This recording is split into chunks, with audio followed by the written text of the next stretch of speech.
Ahoy hoy everybody, and welcome to another album review. And as you've just seen, Discogs randomly selected Alesha Dixon's The Alesha Show. This was her second album. Alesha came to fame as part of Mystique, the UK garage R&B pop girl group. They split after, I think it was 2 albums and the greatest hits, and went on to attempt solo careers. Alesha was the only one who had any real success. Her first album was called Fired Up, and it was preceded by 2 singles, Lipstick, which was top 20, number 14 rings a bell, and then the follow-up to that was The Magnificent Knockdown, which is my favourite song of hers, but that didn't even break the top 40, and as a result she was dropped by a record company, and the album was only released in Japan. I do have a Japanese CD of it. She retained the rights to that album, and she did, when she was touring this album, The Alesha Show, she did sell USB wristbands with that album on, which I do have somewhere as well, because I went to the tour. She was dropped by a record label, as I say, around the same time. She went through a messy divorce from her husband Harvey of So Solid Crew, after he had a very public affair with Javine Hilton, another pop star. She was the 6th place contestant in the formation of Girls Aloud, and had a little bit of solo success, including representing the UK in Eurovision. But yes, so she was going through a really bad time, and she decided to sign up to be on Strictly Come Dancing, which she won. As a result of that, she was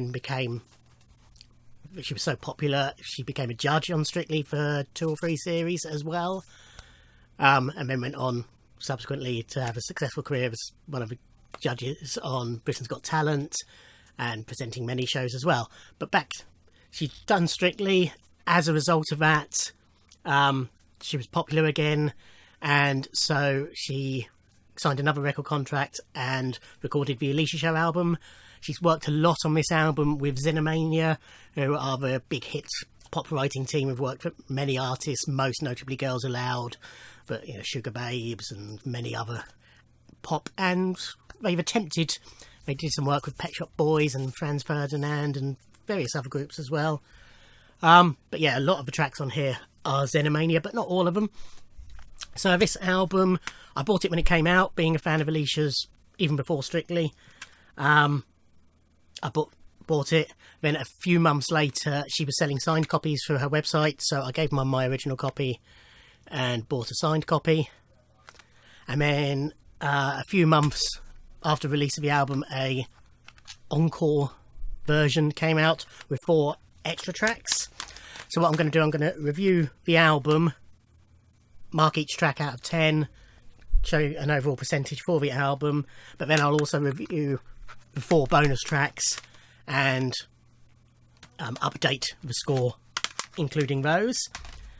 When you bought this album, you could then go on the website, you'd stick your disc in your disc drive and it would detect that you had it, and you could download 3 bonus tracks. I'm not including those in the review because they're not actually part of the album. I will mention one of them specifically in a second, but the other 2, Colours of a Rainbow and I Don't Want to Mess Around, which I've just re-listened to after many years, are good solid tracks, would have fitted well on the album, but neither of them were great tracks. But the other one we will shortly get to, because first track on the album is it came out in 2008 and it reached number 11 in the charts. It went up and down the charts many times, but its peak was number 11. Welcome to the Alesha Show. So yes, track 1 is Welcome to the Alesha Show, and this is just a snippet of a song. It's 24 seconds long. It's catchy, really get into it, and you really want more, and then it goes. The other bonus track is the full-length version of it. It is a very good track, probably an 8 or 9 out of 10. Because this is so short, I've just given it 5 out of 10 because there's nothing really there to rate. There's nothing wrong with it, so an average 5 out of 10 I've given that. Let's get excited. I'm so excited. I know exactly what I'm gonna do. But then we get into the first proper song, and it was a number 13 single, and that's Let's Get Excited. It's a catchy, fast pop song, really good vocals. As I'm sitting there, I can't help but bop away to it. It's a dance sex allegory. You know, she's talking about dancing, but you know she's really talking about sex. Really strong track. Love it a lot. 10 out of 10. Can't forget to breathe slow. Count from 1 to 10 with my eyes closed. Track 3 is Breathe Slow, which was also a single, and it's actually her highest charting single she's ever had. It reached number 3. As a solo artist, Mystique did have a number 1. It's a slow ballad, really catchy chorus, electronic backing to the music. It's about a relationship gone wrong. Maybe this was Breathe Slow, count to 1 to 10. You know, you don't say the first thing that's on your mind. That's the theme of it. Another great track. Can't fault it. 10 out of 10. What you gotta do? Find yourself a clue. Cinderella shoe. Track 4 is Cinderella Shoe. This is the first Xenomania write, or co-write. Alesha had writing credits on most of the tracks. There's 2 or 3 that she didn't. I think, you know, sort of lyrics and melody were her sort of side of it. And then the music was the other writers. But yeah, Cinderella Shoe is sort of big 60s-esque backing, but with a modern twist to it. Really good. It's a song she's singing to a guy she likes, but he doesn't really notice her. And, you know, she wants to be the Cinderella shoe that catches his attention and makes him want her. Yeah, it's catchy as hell. Nice change of melody on the third verse as well. Does that quite often in the Xenomania tracks, where the third verse, it's too late to be a middle 8, but it's completely different from the other verses. But yeah, another great faultless track. Another 10 out of 10. Never brushed up. He does nothing. The boy does nothing. Track 5 is the track everybody knows from this album and from Alesha's solo career, and that's The Boy Does Nothing. It was the lead single from this. It's another Xenomania co-write. I'm sure, and certainly anybody in the UK knows the song. Reached number 5. It's just excellent, catchy pop song. The theme is obvious by the title. The Boy Does Nothing. It's about a man who's lazy as hell, won't do anything. It's a mambo track, mambo backing, and mambo is even mentioned in the lyrics. Really simple but effective guitar solo in it. Pace changes at the end, and the melody changes, and then the refrain changes 2 or 3 times towards the end, and then there's a refrain that fades out. It is magnificent. It is another 10 out of 10. Been chasing a ghost that doesn't exist. It's haunting my soul. I'm scared and alone. Track 6 is Chasing Ghosts, and this has got a 60s Phil Spector girl group type of vibe to it. It's a slow verse that builds into a chorus. It's a song about her career, basically. How she was chasing ghosts, trying for this success, and it wasn't coming, and now it looks like it's here thanks to Strictly. Or doesn't mention that, but alludes to that. The middle 8 of it breaks down, and it's almost a spoken middle 8. Great track. It's another 10 out of 10. Play me and strum me like a guitar. Play me, you make me wanna play me. Track 7 is Play Me, which is another Xenomania track. This is a much faster track, got fast piano backing to it, really catchy chorus. It's a song about sex. Can't be my own writing. Just getting a man to bed. Play me, strum me like a guitar. Play me, make me want to ooh ah, I think the lyric is. And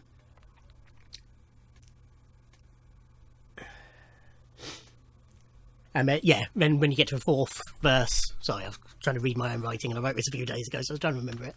Yeah, so it's about sex and trying to get him into bed, and then the 4th verse she does, and that 4th verse is she does in a sort of toasting style. That was her sort of claim to fame in Mystique, was her rapping and toasting, and she does it very, very little on this album, which is a bit to its detriment, but there is a little hint of it in the fourth verse of this. So yes, Play Me, track 7, another 10 out of 10. And I know what you're thinking by this point. That's 6 10 out of 10s on the trot. It's a front-loaded album, okay?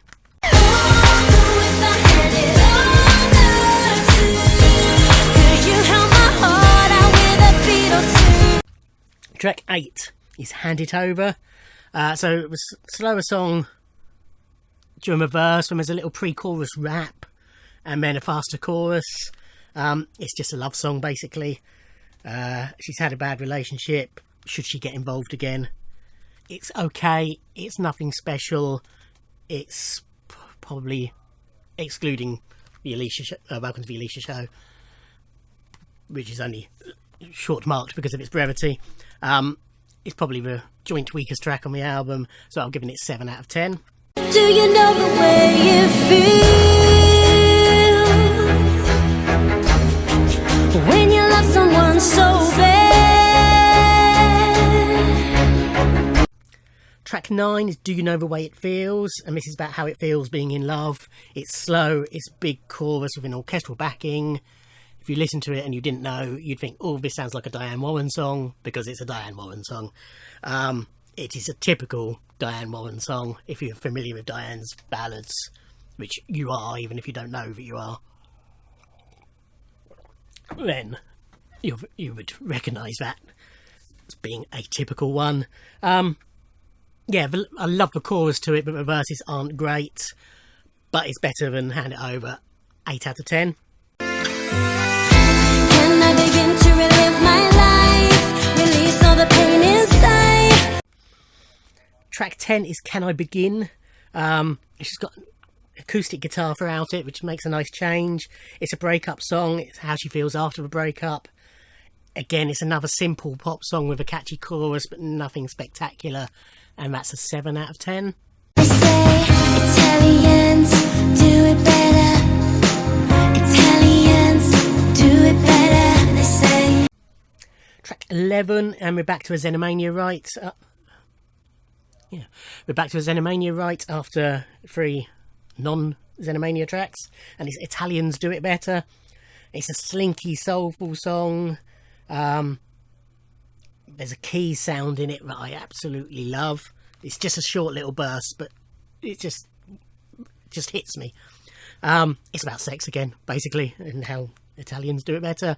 Nice breathy vocal to it, different style of vocal for Alesha. Yeah, another good track. That's an 8 out of 10. Baby, I like it like that. Touch me before I turn back. Track 12 is Ooh Baby, I Like It Like That. It's got a disco vibe to it. Again, it's about sex. It's catchy, but it's a pretty generic song. I think I ended up flicking forwards in the booklet whilst it was playing. It wasn't anything spectacular, so it's another 7 out of 10. Don't baby ever let me go. Don't baby ever let me go. Then we're getting towards the end, and it starts picking up again. Track 13, Ooh Baby, I Like It Like That was a Xenomania right co-written track. In fact, all the rest of these on the main album are. Track 13 is Don't Ever Let. It's a funny phrasing. Don't ever let me go. It just doesn't flow for some reason. Anyway, it samples a track called Paper Aeroplane by Angie and Julia Stone. I don't know which element is the sample, or it might be the backing, which I absolutely love. It's got an acoustic backing, really simple but effective chorus, which is basically just the title repeated. It's a love song. The man's made mistakes, but she's forgiving him because she loves him, basically. But it's a really nice track, really like it. 9 out of 10. I'm through love. It didn't do much for me. Track 14 is I'm Through. The backing is similar to Let's Get Excited, but it's got a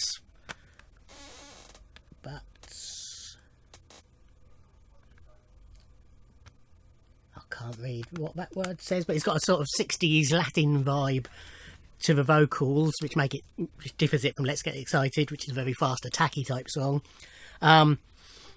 Basically the theme is I'm through with love. Just love this sort of song. Really, really like it. 10 out of 10. Track 14.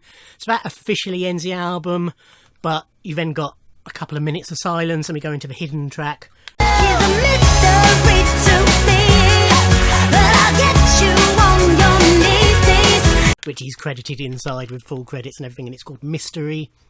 And again, it's another Xenomania right. It's a great catchy pop song. She's rapping in the verses, which is nice to hear. It's a song about a dodgy bloke, basically.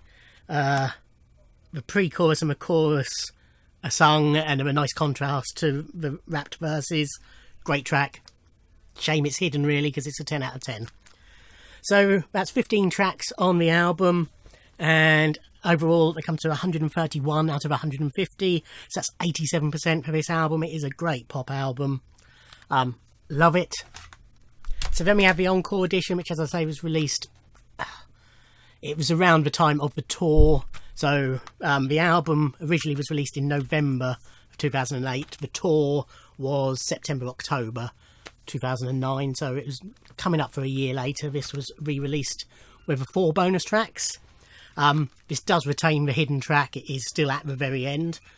Help me to love again. So of the 4 bonus tracks, the first one is To Love Again, which was the single to promote this re-release and the tour. It's a Gary Barlow co-write. It reached number 15. It's a standard ballad. She's been hurt but before, but he can help her love again. It's nothing special, but it's well sung and it builds nicely with some synthesized strings in the chorus, and later on, as I say, as it builds throughout the song. I've given it 9 out of 10. Shake me up and break me down. I've got my dancing shoes on, so make me move till I cry out like a hound. Track 17 is Shake, which is a complete contrast. It's bold, it's loud, it's brassy, 70s horns to it. The theme to the song is one of the lyrics, which is the only time you can tell me what to do is when we're dancing. So it's, you know, she's in control. She's not going to take any shit, basically. It's a fun song. I think the reason it wasn't on the album originally is it's a bit similar to The Boy Does Nothing musically. But that aside, really strong track, 9 out of 10. Let the light that you're needing light up when your heart could break. Track 18 is the only Xenomania track of the new ones, and it's called The Light. It's piano with electronic strings behind it. She lies around all day thinking about this boy who she probably should forget because he's trouble. It's another slower song. It's got a catchy chorus. It's okay. It's 8 out of 10. Now it's all out of tune between me and you. And then the last track is All Out of Tune, which has a simple guitar opening into a slow electronic verse, into a big chorus. She's in a relationship, but it doesn't work. Usual blah, blah, blah, blah, but it's got a music metaphor. So, all out of tune. You know, the relationship doesn't sound right, if you like, musically. I like it lyrically because of that, but the track is nothing special, and I've given it 7 out of 10. So with those 4 added tracks, that gives it 164 out of 190, and that drops it 1% to 86%. So they really neither add nor detract from the album. It's just nice to have 4 more songs. So yes, strong pop album. Like it a lot. Obviously, if you're not into pop music, you probably won't like it, but I am, and I do. She's released 2 more albums after that, neither of which have been as good.